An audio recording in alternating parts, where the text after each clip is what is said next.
So anyway, this is a real informal deal. If you need to leave, that's fine anytime. Or you need to want to leave and come back, that's okay. If you got any questions, you can ask them as we go, or you save them to the end, whatever you want to do.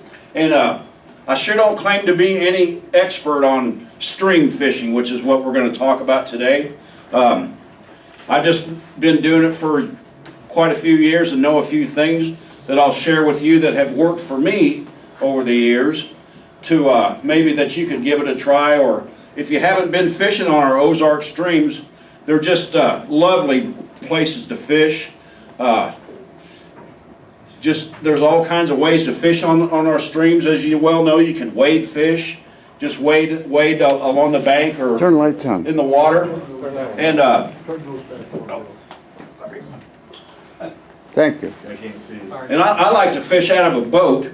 And one way to do that, an easy way, is to go to an access where you can put in and just work your way upstream with your boat and fish. Maybe fish the pools and paddle upstream. And when you get to about maybe halfway, at around lunchtime or something, just turn around and come back downstream. That's one way to do it. But to me, really, the ideal way and the most fun, enjoyable way to do Ozark stream fishing is with a float trip, where you go from point A to point B. And you know, when you're fishing, you probably don't want to cover a whole lot of water. My own personal fishing, I like a trip of about maybe 4 or 5 miles or something like that is plenty. So it just kind of all depends what you like to do. So I got 2 jobs at the newspaper, at the Northwest Arkansas Democrat Gazette. I work on the photography staff, and then we have an outdoor section that's in the paper every Tuesday. And this is kind of my baby. I'm a department of one on this, and I was telling the guys that yeah, I can do just about anything there, but I can't give myself a raise. But I can fire myself. So it's in the paper every Tuesday. Oh, and I brought this because this is a story that I did last year. I came to your fly tying class. Yep. And took pictures, and y'all were kind enough to talk with me and tell me about the class and let me take some pictures. So that made a real good feature for our section, and especially because there were some kids here, and man, I really like to feature young people in our section. You know, whenever I can, showing them doing good things and getting them outdoors. So just a little bit about stream fishing, the basics. I know a lot of you have done it, and maybe some of this is probably going to be old hat to you guys, but then some of it might be new. But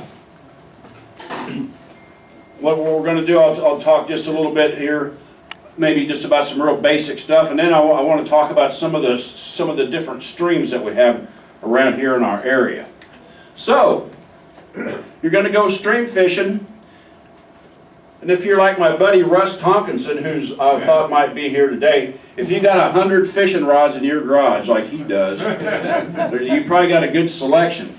But I really think this is kind of important because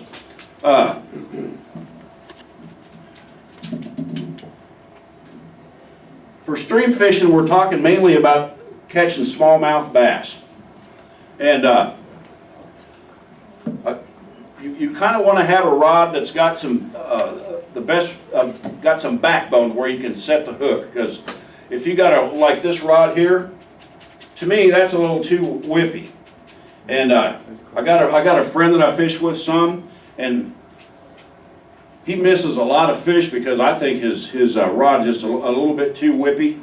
And I tried to hint. I said, man, you ought to invest in a little rod that's got a little bit more backbone. So maybe he will one of these days. Yes, sir.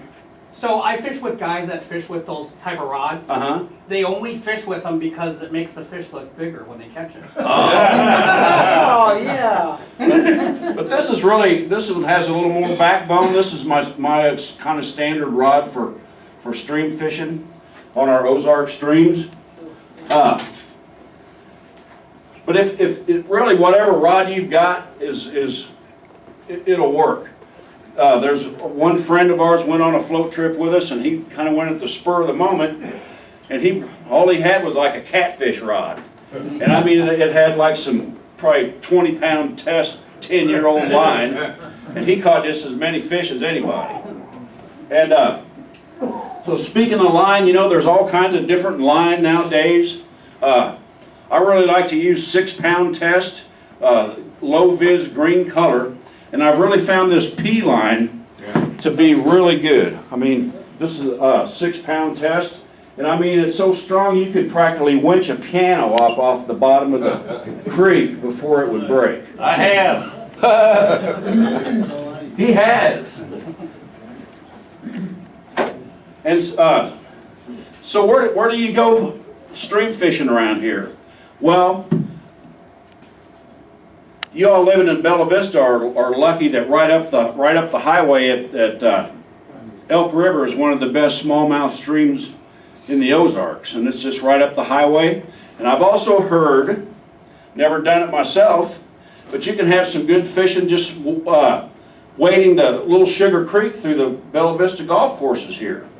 So I've heard that before. So maybe I'll get to do that someday. And we're going to talk a lot about the Elk River here in just a second. Some good sources of information for stream fishing. You know, where can I go fishing? Well, in Missouri, this is a great book to invest in. I don't know what it costs. It's the Missouri Paddler's Guide. It has like mile-by-mile description of so many streams, Ozark streams, and even the streams up in northern Missouri. So that's a good book to get. Another book about Arkansas streams is Arkansas Adventure Guide, and it's free. And you can pick it up like at any state park or anywhere like Hobbs State Park or some of the state parks around here. It's also at the Welcome Center, I assume. At the Welcome Center you can get those.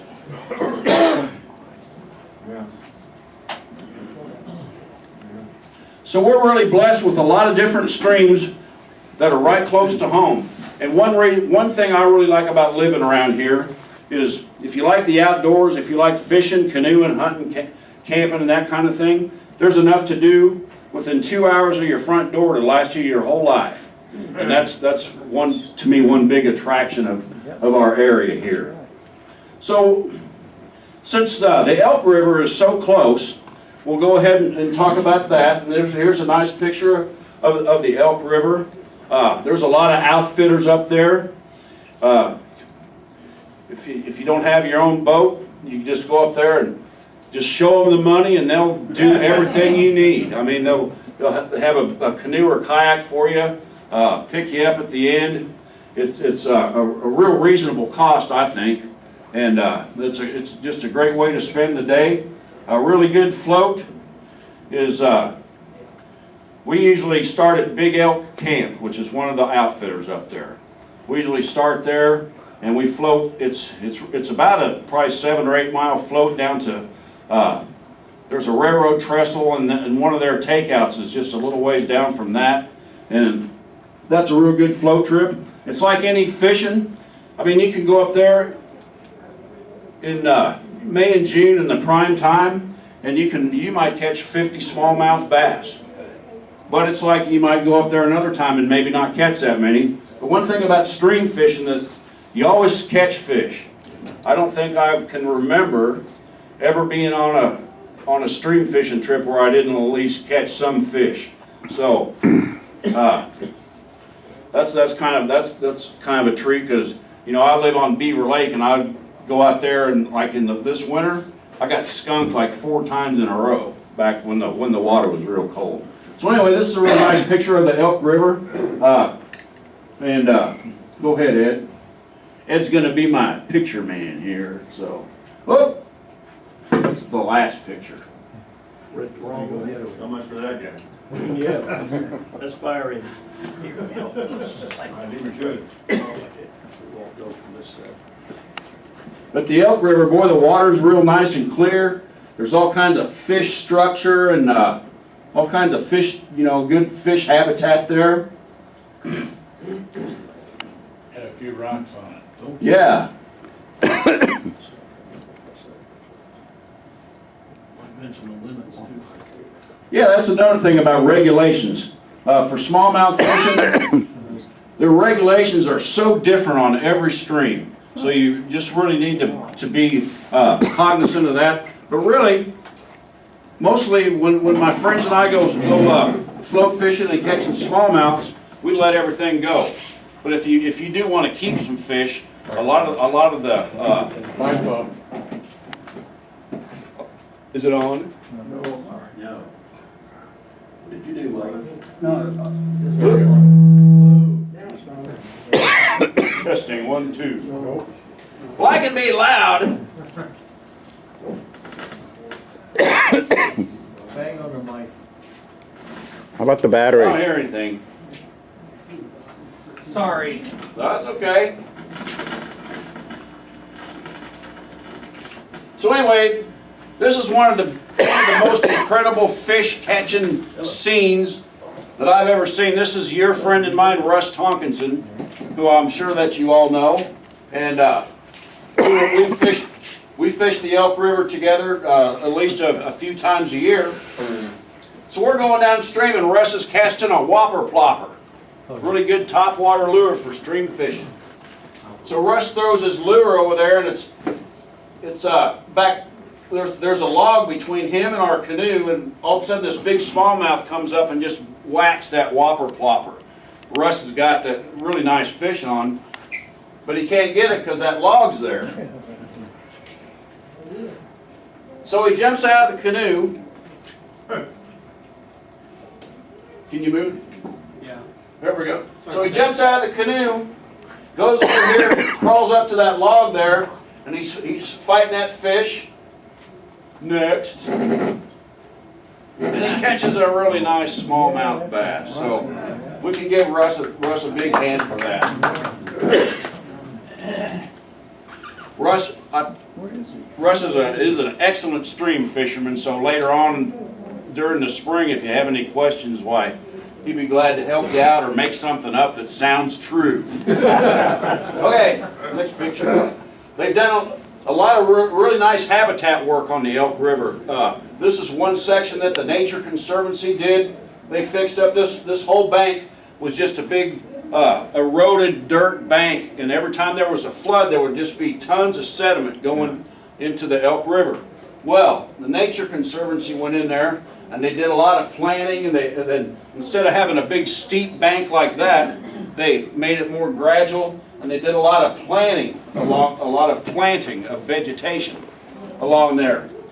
And if you go there now, this picture was taken about maybe a year and a half ago. I mean, that has grown up so big, and that bank is now stable, and it really, really worked well. And that really goes a long way to improving the water quality up there. Okie doke.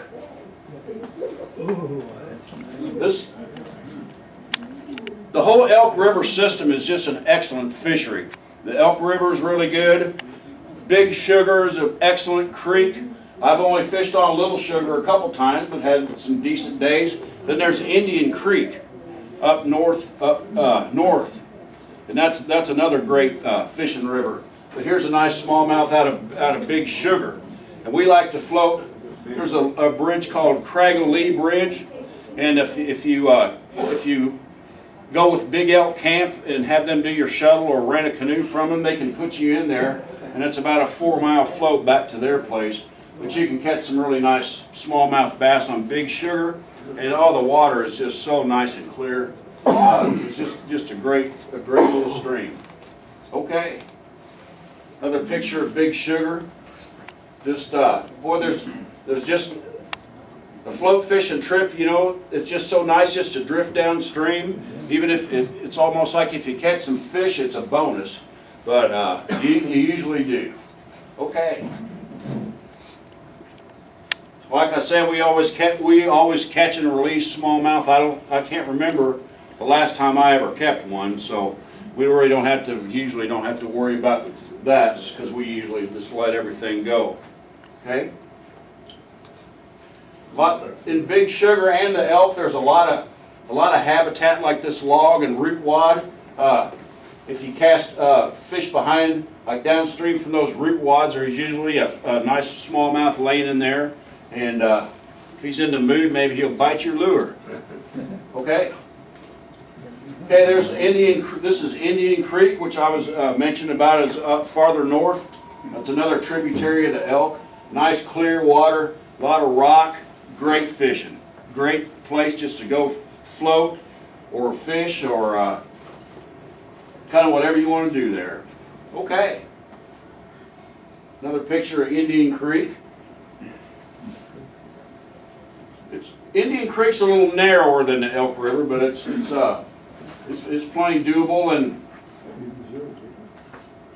the prime time for doing this is starting right about April on up through April and May is they're the two real prime months. Okay. Your topwater is still the best lures? Well, that whopper plopper is really good, and a buzz bait's really good, and tube baits, and I got a slide of some lures coming up here that you might try. But a buzz bait is real good, and a whopper plopper. It's like any trip. Like we caught a lot of it on.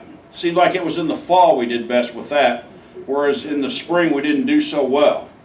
But yeah, top water is real good, and I really like a black buzz bait for stream fishing. This is Ron Duncan. I don't know if he's been up here to give a talk. He's a former chairman of the Arkansas Game and Fish Commission Commissioners Panel, and he's probably one of the best stream fishermen around. And so I've been real lucky to be able to go fishing with Ron. Okay. Here's Ron. He's on Indian Creek there. Okay. Some lures that you might that you might try and have worked for me over the years. Talking about top water, that buzz bait, a black buzz bait, or I like a dark color, especially on a cloudy day, and they say to use a lighter color when it's sunny, but I really like that darker color. Tube baits are probably my go-to thing. You kind of fish with what you got confidence in, and I've really got a lot of confidence in those. So I use those a lot and catch a lot of fish. Then your standard shaky head plastic worm is good. And it's funny how different lures, seems like over the years, they're kind of like a fad. Because when I was stream fishing 25 or so years ago, all anybody ever used was a jig and pig. And that was really about all anybody carried. There wasn't anybody using tube baits then. But now it seems like there's more people that use those, and they don't use jig and pig anymore. But they're all good. Another one that I've just started using and have had some real good luck is the real small Zoom flukes, light color. Been catching quite a few stream fish on those. So those are just a few lures that'll help you get started. This is the Kings River, and this is a float trip with the late great fishing guide J.D. Fletcher in the bow there. He was a guide on the Kings River for 45 years or more, and he was legendary. I call him that. But and then right behind in the stern there is his son Jeff, and I'm not sure if Jeff is still a fishing guide or not. But he was a guide there on the Kings River. His kids are kind of in high school now, and you know how that goes. You get real busy with your kids, and they've started a fishing club at their high school. So Jeff's real busy with his kids, and that's a real good thing. So we're on the Kings River on this day, okay? And this is a good example why you always want to take some rain gear. Even if there's like 0% chance, I usually stick a raincoat in there, because if you got rain gear with you, it's not going to rain. You leave that rain gear at home, look out. Pour down. It's going to pour down. So I got this waterproof point and shoot camera, and so I was able to shoot a picture in that big downpour. But Jeff, he's so hardcore, boy, he don't even quit fishing. Okay, another Kings River fish. There's a lot of good access on the Kings River. I like that. There's probably 4 or 5 different sections you can float that are like 5 miles apiece. So you can kind of pick and choose. And I really like the lower end of the Kings River, down more towards Table Rock Lake downstream from Highway 62 bridge there near Berryville, all the way downstream to Table Rock Lake. To me is the best part of the Kings River for fishing. Upstream there's a lot of pretty bluffs and stuff like that, but it seems like we have the better fishing on the Kings on the downstream end. Okay. Then we got the War Eagle River. This is where we actually found a body. I'm just kidding. This is Alan Bland. I think a lot of you know him. He's just retired as a Beaver Lake Park Ranger, and he and I fished quite a bit together. And it was a late winter day, and Alan decided he's just going to take him a nice little nap there on the gravel bar. But the War Eagle is a real nice river to fish and float. The only problem with the War Eagle is there's just not very much access. But a real good float on the War Eagle is to put in. There's a launch place at the Highway 45 bridge up east of the Highway 412 bridge east of Huntsville. You can put in there and float down to Withrow Springs State Park. It's about a 4-mile trip. Real pretty. And you can fish that. There's another place if you wanted to make it about a 6-mile trip. There's a county road that goes off from the park and dead ends at the river, and you could float down to that county road for about a 6-mile float. So on the War Eagle, that's a good float where the access isn't any problem. Another place you can put in is that there's a road called Gar Hole Road, and there's a bridge that everybody just calls that area the Gar Hole. You can put in there and float down to the War Eagle Mill, and it's about probably a 6-mile float. And I've always asked them at the mill if we can take out there, and they've always said yes. But it's kind of a hard place to take out because it's not a real gradual bank. It's a real steep bank, and it's kind of hard to take your boat out, and you got to crawl. Kind of got to be careful taking out there. But they've always said it's okay for us to take our boats out there if we want to. Okay. Had to put this in there because I catch fewer fish per man-hours of fishing, and so this just goes to show you, even if you're like that, like me, you can catch decent smallmouth every now and then out. And this is out of the War Eagle River, another real nice smallmouth. Caught that in the fall on a buzzbait, on that dark-colored buzzbait. So I hope that gives you a little insight on fishing our Ozark streams, and I hope that you get out there and. That's really all I got, guys. If anybody got any questions, we'll try to make something up. Yes, sir.